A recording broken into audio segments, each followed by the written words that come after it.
Good morning and welcome to the Kim B. Davis Show. I'm your host, Kim B. Davis, and this morning we are live with Janeice Black-Haynes of Detroit Black City. She is the founder, owner, and operator of Detroit Black City, Detroit Book City, and we are so excited to have her. Good morning, Janeice. How are you? Thank you for being on the show. Oh, blissful, honey. Just very blissful. Thank you. I'm glad to be here. Thank you. I'm so excited because we love books, and Detroit Book City is all about books. So tell us, what is Detroit Book City and why did you create it?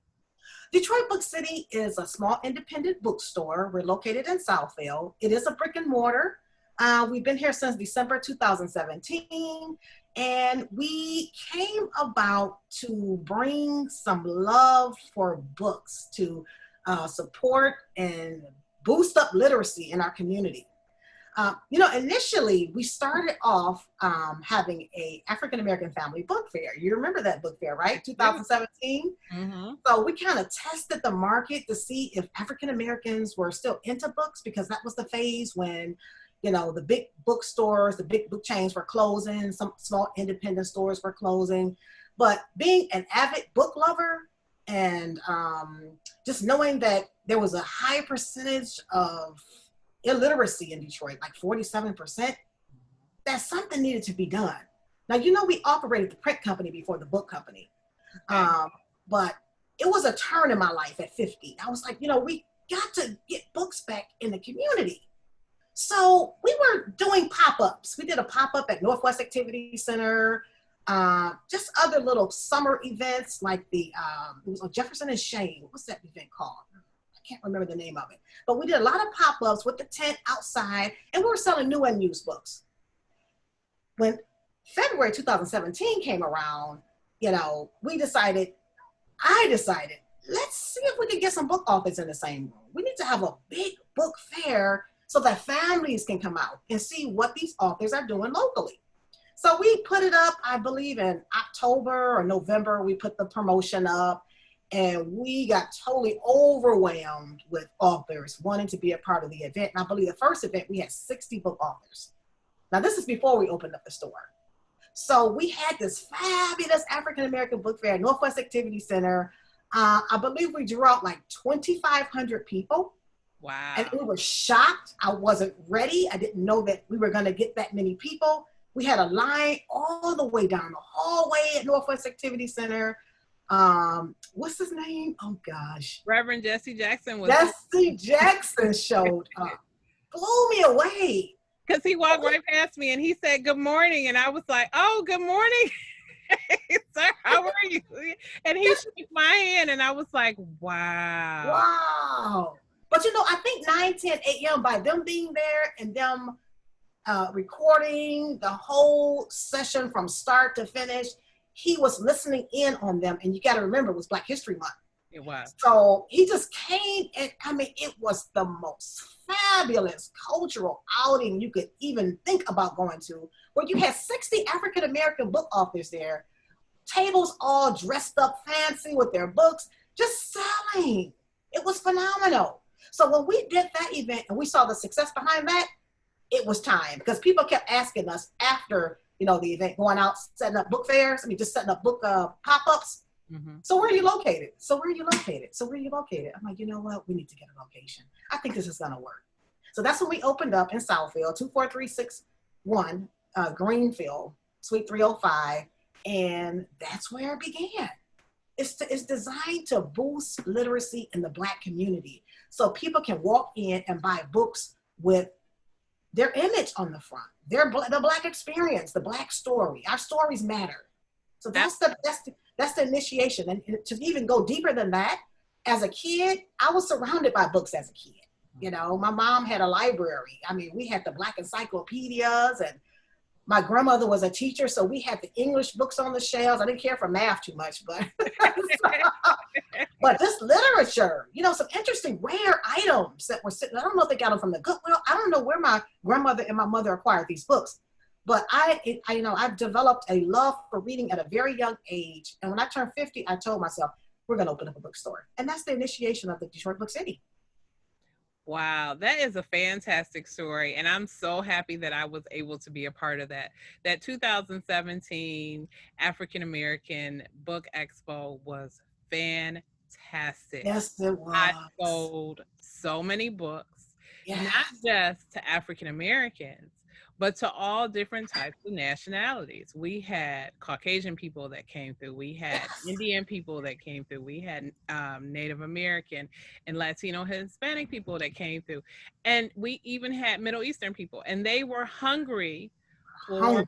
books, and Books. they wanted books that emphasized diversity and that reflected children. And as a children's author and a romance author, I was able to meet that need for some people, and so it was fantastic. And to see the amount of prominent people that walk through the door, from the news media to local community leaders. Like I said, Reverend Jesse Jackson was there, and it was just, and when, and let's talk about that for a minute, because he walked through, but he didn't just like walk in like, oh, okay, I see it. No, he walked through and talked to Oh, people. he hung out for a while. He He did. hung out for a He while. And did. so it is important to say that, Yeah. because it wasn't just one of those things where, somebody would hear you say, oh, he was listening in and he just popped his head in and said, oh, that's really cool. They did that. No, he hung out. He introduced himself to people. He sure He did. asked them, what are you writing? Tell me about your book. It was really nice to have that encounter that you may not have had any other place. Absolutely. Absolutely. And like I said, I really think 9:10 a.m. too. That being our first year, just Mm-hmm. having that type of exposure and having a radio station of that nature sit there and broadcast the thing the entire day, Right. that's what really put us on the map. That's what really branded us. And we're still rolling today, which is exciting, you know? And it is absolutely fantastic. So now that we're going to switch gears a little bit. So Okay. we know that we are in 2020 has been a whoo year. Oh, I it's have to still say a year. that. I know Yeah. it's Life only changing. been 6 months. We are only in July. It feels like we've been here for a year.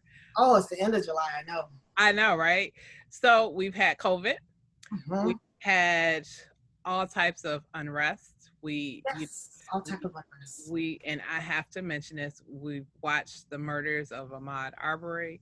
We Hmm. saw the murder of George Floyd at the hands of a police officer.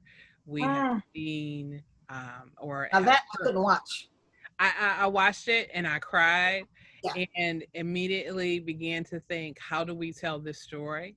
Because Mhm. people need to understand this story and they need to remember this story, because Yeah. history does not need to be repeated. And it Right. seems like we are on this repeat that Repeat. we can't get off of because we don't understand history. Right. We don't It's not understand. and it's not just African Americans, it's everybody. We It's don't want everybody. to have this conversation around slavery. We don't want to have this conversation around the racial profiling and brutalization of African Americans as a whole. We don't want to talk about that. We don't want to talk about the complex nature between law enforcement and people of color communities. We don't want to talk about that. Right. However, you have Detroit Book City. Right. And with all the things that are happening, you've got unrest, you have a presidential election that's coming up that is pivotal, and lots of people are having anxiety. But one of the things that brings me calm is to pull out a book. Are you Oh, seeing, yeah. because, and I've heard this, are you seeing an increase in book sales Oh, while definitely. you're in this? Well, let's back up a little bit. Okay. In February 2020, we had our fourth annual African American Family Book Fair, and it was another success. We had it at was it Fellowship Chapel on the Mm-hmm. west side. Yes. Full house. I think we had, I want to say 80, or did we have 60 again? We had about 50. Okay. 50 book authors selling all kinds of books, children book authors, adult book authors. We wrapped up that event, and then COVID-19 hit like March. So that's February 22nd. So another 2 weeks. Detroit Book City had so much planned, Kimberly. We were scheduled to be at several schools in the Southfield area, Harms Elementary in Detroit. We had a nursing home we were going to. So we had all these venues set up to kind of go to them and set up like Scholastica and sell like volumes of books, right?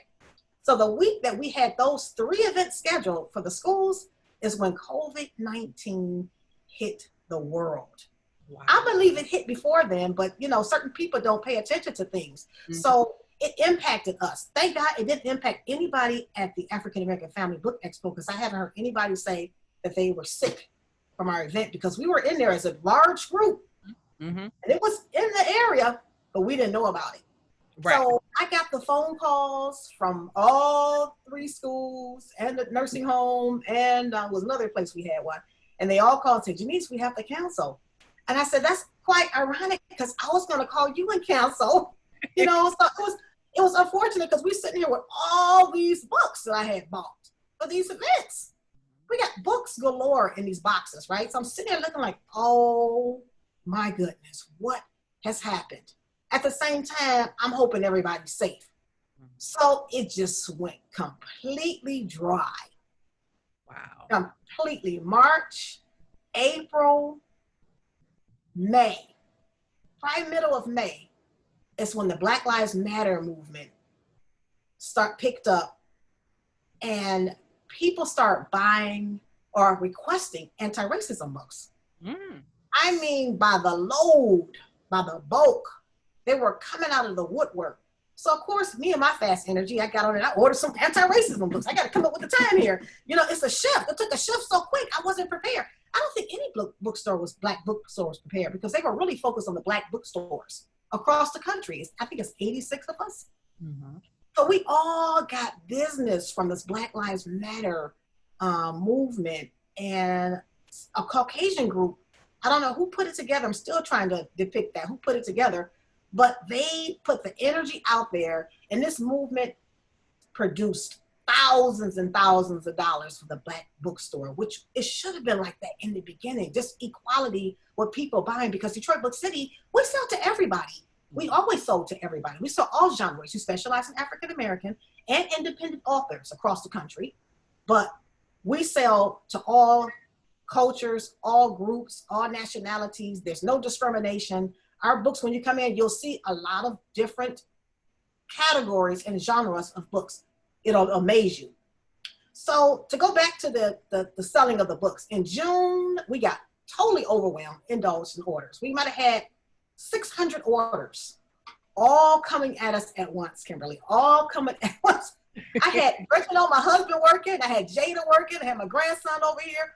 It was a packing shipping company. It was a packing shipping company, but I was a little stressed. I was excited. I have a lot of energy, but it was very exciting for that to happen. Unfortunately, from a pandemic and someone being murdered, we got this overwhelming number of book orders. So we're in a great position now, Detroit Book City. How are we operating? Not in the physical store. Of course, the physical store is temporarily closed because of COVID-19. Our space is just too small, but online, we are doing extremely well. And we've kind of included different books in our collection now because of the requests. We have to go with the demand if we want to survive. So we've made some shifts and some changes, to accommodate our audience, which is a little bit of everybody now, just like we wanted it. Because I feel like if they read more on African Americans, they'll understand better. They'll understand us better. And I don't want to talk about slavery either, but those are the books that they're buying. Mm-hmm.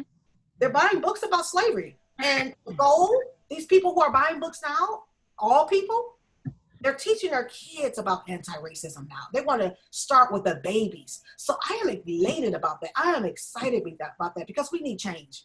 Mm-hmm. Today, 2020 reminds me of the 1800s. Yeah. 1865, civil rights, Civil War era, the end of the Civil War, Emancipation era. That was a joke. To the 60s, when we had the movements with the Panthers and, the Black Arts movement, just to get people awake and aware of what's happening with the Black community. Now we're 2020 and we're still moving, doing the same thing. We've had a little progression, Mm-hmm. But it's the same energy as I read these books myself. I can't help but look through them when they come in. And it's amazing how we're still talking the same talk. Mm-hmm. Mm-hmm. But it's put Detroit Book City on the map. We were on Google Strong. We have all the social medias. We do a lot of strong marketing. But today we are in probably great shape, more great shape than we have ever been. Wow. It took a pandemic to wake people up so they can realize they need to start reading. Mm-hmm. It's so imperative. Mm-hmm. Mm-hmm. You know, you bring up a great point about how we're still moving. We're still in the same point. And when you read these books and you hear these stories, so many of them sound similar to what we would have read maybe 100 years ago. And we think, didn't we pass that? You know, and we're still writing about it. We're But still fighting. it's still fighting, still writing about it. We still have abolitionists today fighting for us. They're abolitionists. Yes, yes. Yeah, they are. You know, but we appreciate you. We appreciate you. I want to put that out there. Mm-hmm. We appreciate. I was so open, and I was very open-minded to this whole process. You know, some Black bookstores shut down on it. I went back and I read articles. I was trying to understand where this movement came. I understand where the movement came from, but where the shift came to the Black bookstore, you got to realize in the 1960s, the Black bookstore was the place to know what's going on. You know, it was the haven. It was the place to communicate and to connect with our people. And, you know, because it was a 60s era. So we was going through this racism thing back then. Mm-hmm. So I got a little worried. You know, there was two things going on in my brain. Like, is this real? You know, is this real? And the other thing is receive. Mm-hmm. Receive it. Mm-hmm. Because whether you know it or not, it's creating change. Mm-hmm. Mm-hmm. But when I have gotten phone calls from Caucasian women who said, hey, I'm a white woman. I teach at a white private school, and I need some books to teach our kids about anti-racism. Wow. I was appreciative for that call. Most people go, well, excuse me. Mm-hmm. I was wide open. You know, that's when wisdom kicked in. I was wide open. I said, wow, well, we can help you. Kim, I didn't have one book in stock for that. You had to go get it. I opened up to suppliers, and the suppliers that I was trying to get in for the last 3 years, I couldn't get in. We're in now. We're dealing with the mainstream suppliers, and we're a member of the American Booksellers Association now. Wow. Wow. I couldn't get in at first. Can I keep it real? Mm-hmm. Mm-hmm. So this change that's happening now, it gives me a sense of hope. It really does. Being at my age, this time and era, it gives me a sense of hope. Because I have a 17-year-old daughter that's very, very literate about anti-racism. Ask her some questions. She'll conversate with you very well. Mm-hmm. So I appreciate that, because in the 80s, if you asked the African-American 17-year-old about history, you wouldn't get much of a response. Mm-mm. So now we have a younger generation that's jumping in, you know, to bring some type of equality. And it's going to take all cultures. It's going to take some unity. Mm-hmm. Mm-hmm. So. And, you know, I think you hit the nail on the head when you said how this has brought about change. It gave you an opportunity that you would not have had before. Exactly. I have said this sort of since the middle of the pandemic. It does feel like we are going through a change, all of us, whether you are starting a new career, evaluating your life, doing new things, or picking up something that you had let go of, but now actually have the time to focus on. So right. It's important to hear, especially with bookstores, being an author, and especially a Black bookstore, that you know the need and the desire to have those books is important, because you know we talk about, well, how do we tell our stories, how do we get our stories out there, and if you don't have a vehicle to move it, you know, it makes it difficult to be able to share that. Exactly. Yeah, so we have a platform for authors, so you know about it because you're on it. Mm-hmm. Well, we're going to talk about that. We're going to talk about that in a minute. Okay. So tell me, specifically, now you said anti-racism, so I'm assuming those are like the nonfiction. Um, how would Pretty you much. describe that genre of book that's selling really well? It's anti-racism. It's nonfiction. It's Okay. most of them are talking about history. You got Mhm. people like Ibram Kendi, uh, D.L. Hughley. Let me tell you some books that are selling really well at Detroit Book City. Yeah. I'll do that, kind of give you an idea. Okay. My Mother, Barack Obama and Donald Trump, and The Last Stand of the Angry White Man. Oh wow. Selling well. How Not to Get Shot, D.L. Hughley, selling well. Mm-hmm. The Color of Law. We just got an account with U of D Mercy Law School. Mm-hmm. They have a group of 100 students that are buying The Color of Law by Richard Roth. And this book discussed how government segregated America. So they're getting that deep. You have to get that book. We have it on sale at Detroit Book City. Okay. Stamped from the Beginning and the Definitive History of Racist Ideals in America, Ibram Kendi. How to Be an Anti-Racist. So, and then we got Anti-Racist Baby. So if you go to our website, detroitbookcity.com/shop, you will see all the popular books or all the books that are really, really selling. Okay. So. And you have lots of kids' books, and then you have lots of other fun fiction books as well.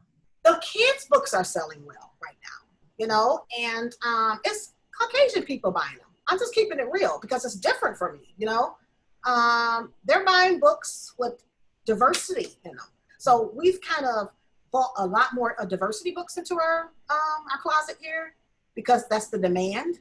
But we still have a ton of African American books. And we have a lot of rare books that's going to be put up in a second. I mean, in the next couple of days, we have a bunch of rare books from the 60s. Oh, wow. We had some donations given to Detroit Book City by a man who was a PhD level black man, a black male who earned his PhD. Get that right. He passed away, and his wife donated the books to Detroit Book City. Oh, that was beautiful. That was really nice. It was a blessing. And she called us up, and I went there, and oh my God, wait till you see these books we put up. Oh my goodness. And they're going to be for sale. So, we sell all genres, children and adults, new, used, and rare. That's our specialty. But we focus on African-American books and now anti-racism. Wow. So it's a little shift, but we go with the demand. Absolutely. If we want to stay alive. We sure do. We sure do. We're glad to be alive. We are so glad to be alive. So, and we also, I just want to mention that we are, when you buy from Detroit Book City, we do have a $2.99 flat shipping fee because we're only selling online right now. The physical store is closed. And we've had so many calls asking, when are you going to open? When are you going to open? I'm like, as soon as they get a hold of COVID-19, because our space is so small, Right. So, yeah, but everything's going well, Kim. I'm glad. So I was really excited to see, I think it was last month, you had a gentleman who did a online event. Okay. Yeah, we had the virtual book fair. Yes. Well, we did the virtual book fair, which was exciting. So talk a little bit about that. And then I want to talk about the other events that Detroit Book City has done. Because there was a guy who had a book talk. It was that's Frank Zaquan Jordan. Yes. Right. Let's talk about your online book fair because that was fun to do. Yeah, what was that event? That event was, oh gosh, my brain. It was May. It was in May. It was like right before Memorial Day weekend. Yes, we did that because we wanted to continue to engage the community with the African American book office across the country. We already had the surge of orders that helped Detroit Book City. But what about the Black authors? So we kind of threw that together real quick just to see how it works. So it was a test trial, but it worked out well. It was 3 days. I was overexhausted. Oh my goodness, I don't know. I usually do stuff that overexhausts me, though. I guess that's just my energy. But it was phenomenal. We had authors all across the country that applied to be on the virtual book fair. It was a 3-day event. Friday night, it was from 6 to 8, and it involved the romance writers, anybody that wrote about any kind of nonfiction, memoirs, biographies, short stories. They were Friday night. Saturday was the children books. Mm-hmm. All children book authors on Saturday. And then Sunday, we did the spiritual and religious book writers, faith-based writing. Mm-hmm. So we designated each day for different genres, and these authors got on live and they spoke about their books. So we got some stuff coming up. We got some more virtual book fairs coming up. Okay. Let me just give you an idea. First of all, let me talk about Independent Bookstore Day, because that was scheduled for April, but they had to postpone it because of COVID-19. Okay. So it's going to be August 29th this year. So make a note of it, guys. August 29th is Independent Bookstore Day in Detroit Book City. We'll have a $5 and below book sale. Yes, $5 and below. So it'll be $5 to 50 cents just to get all these books out of the store that's just sitting there collecting dust. We have a ton of books that we need to disseminate to the community. So we figured we'll reduce the rate, Independent Bookstore Day. So we'll be putting some promotion up, but it will be a $5 below book sale, August 29th. And also we're going to be giving away 100 books free. The book titled The Undefeated. And it was written by Kwame Alexander and Kadar Nelson. And it talks about our Black ancestors and all the Black excellence that they brought to our country, all the great things that they've done. So those books are being donated to us as well. So we'll be giving out 100 books to 100 kids on that day. Sweet. So that's exciting for August, okay? Okay.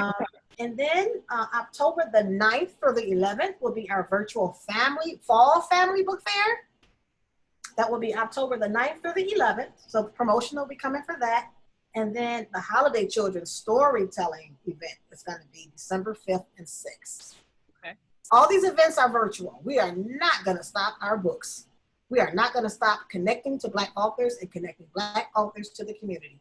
We will create vehicles, and we have created them, and we will continue to create them. So we're excited about all these things that are coming up. So all those promotions will eventually be put up online. And August 9th is National Book Lovers Day. We're trying to think of something exciting to do on that day. So coming soon. Excellent. Excellent. I'm excited to hear that. So you still had, so last month, was it last month that Frank Jordan did his? Last month, Frank, yes. Okay. Can you talk a little bit about that? Yeah, Frank's books, let's see. Do I have any near me? I don't. Frank is a Black historian. Frank is the truth.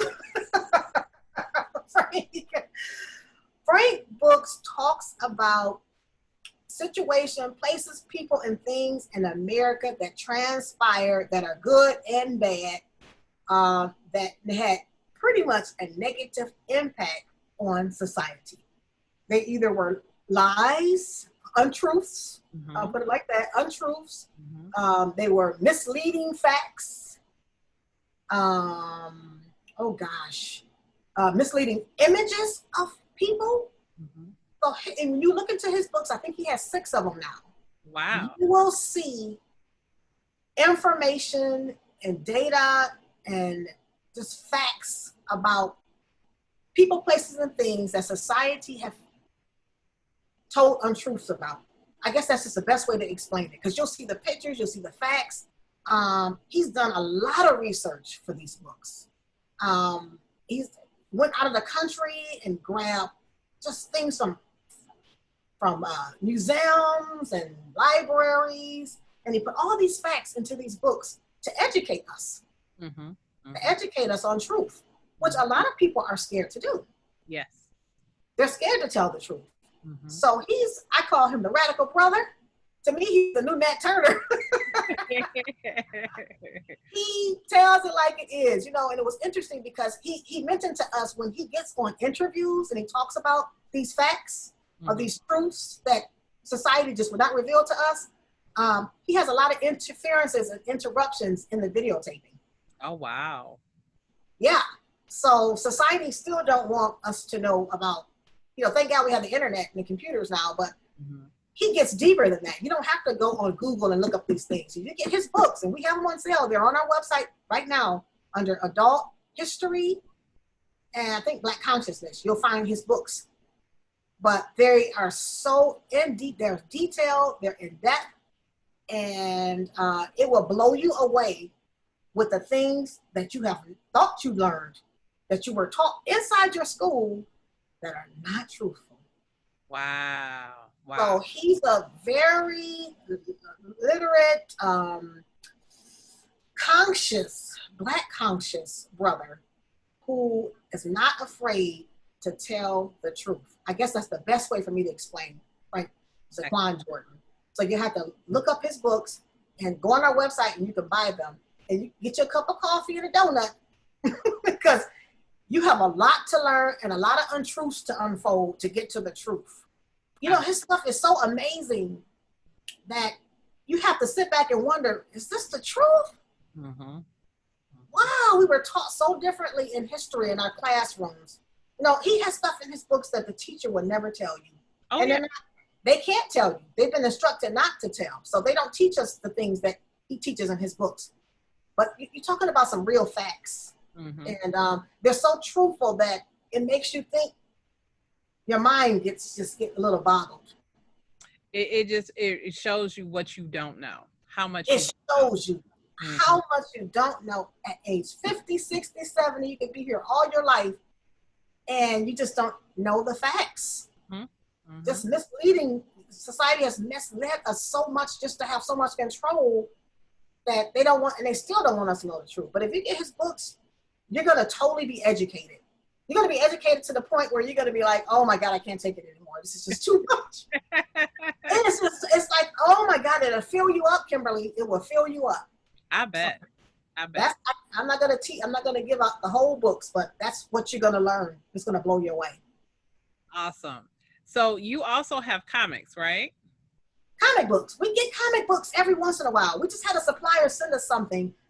We get tons of emails and you know, postal mail from suppliers that sell books. And we just got a supplier that sells Black comic books. Oh, awesome. So we had a bundle before, but we're low on them right now. So we should have some in the future. We also going to start selling Spanish books. You know, that Spanish book, that Spanish school that we had scheduled back in March, mm-hmm. still have those books. Okay. Oh, there's some great Spanish books for kids. I bet. And we have a couple of Spanish books for adults, so we'll be putting those up in August as well. We have a lot of new things in the works, even though our physical site bookstore is closed.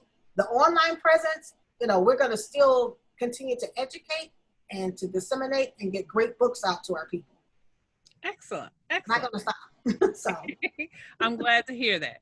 So now, as an independent author, if I am watching this or listening to this, how would I go about getting my book on your shelf? What's the process for that? Well, let me back up with the store. We're not taking any consignments right now, unfortunately, because we have a lot of consigned authors right now, and everything is on hold. Because I'm trying to figure out the best way to go to continue to sell the independent authors. But we do have two things going on. We have the Black Indie Author listing directory online. So if you go to DetroitBookCity.com and at the top hit author directory, you will see a list of all the authors in our network. Okay, we have a paid subscription if you want your link to work, where they can click on the link and go to your website. Okay. Then we also have the spotlight, which will allow you to have your picture.